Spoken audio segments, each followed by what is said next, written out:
আসসালামু আলাইকুম, সবাই কেমন আছেন? এই তো আল্লাহর রহমতে আমি অনেক ভালো আছি। তো আপনারা সামনেতে দেখতে পাচ্ছেন এটা একটা ড্রাগন ফল। মাশাআল্লাহ, আমি পুরো অবাক হয়ে গেছি। এটা আমার ফুফুদের বাড়িতে পাশে দেখেন আপনারা, অনেক মাশাআল্লাহ দিলে অনেক অনেক ড্রাগন ফলের গাছ। সব সব যেন আমার এর সাথে মিশে যাবে। তো ওনাদের বাড়ির পাশে একটা, ওনাদের বাড়ি আবার রাস্তার পাশে। এখান থেকে ওয়েদারটা সত্যি অনেক সুন্দর ছিল। আমরা সবাই তো ওই দিন আমরা সবাই গিয়েছিলাম আমার ফুফুদের বাড়িতে। তো অনেক দিন পর, 1 মাস পর আমি একটা ব্লগ অনেক কষ্টের পর এডিট করছি আর কি। এটা রাস্তার পাশে দেখেন, এটা রাস্তাতে মূলত।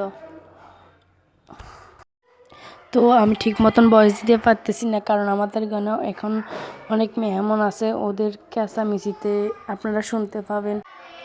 তো এটা দিয়ে আমি হাঁটতেছি, কারণ ব্লগ ভিডিওতে মানে একটা উদ্দেশ্য থাকে যে এটা দেখাবো। আমি বাড়িতে রেগুলার থাকি, কিন্তু কি দেখাবো বাড়িতে, এটা খুঁজে একটা সুযোগ পাইছি এটা দেখার।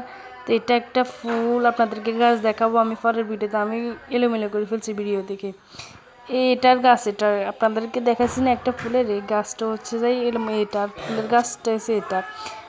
তেমন একটা ওইদিকে দেখছি অনেক ফুল, কিন্তু কেউ নেয় না। আল্লাহ বাঁচাছে, আমাদের বাড়ি ধরে তো আমরা অনেক ফুল নিতাম রেগুলার। সত্যি বলতে আমার ফুফুদের বাড়িতে তেমন একটা লোক না, আছে মাত্র 2-3 গিরি এরকম। তো এদিকে আবার অনেক, এদিকে বেশিরভাগ ক্ষেত্রে এই আপনার গাছপালা। তো এদিকেও আবার আমি ভিডিওটা ঢুকাই দিছি, আপনারা আমার কিছু মনে করবেন না, মাইন্ড করবেন না। আমি এই ইটের উপরে যে দাঁড়াই আছি, আমার যেন কলিজা কাঁপতেছে, কারণ ভয় লাগতেছে একটু এগিয়ে পা বেশকম হলে আমি পড়ে যেতাম। তো এদিকে আপনারা দেখেন অনেক কুমড়ার শাক, কুমড়া না কত ঠিক বলতে পারতেছি না।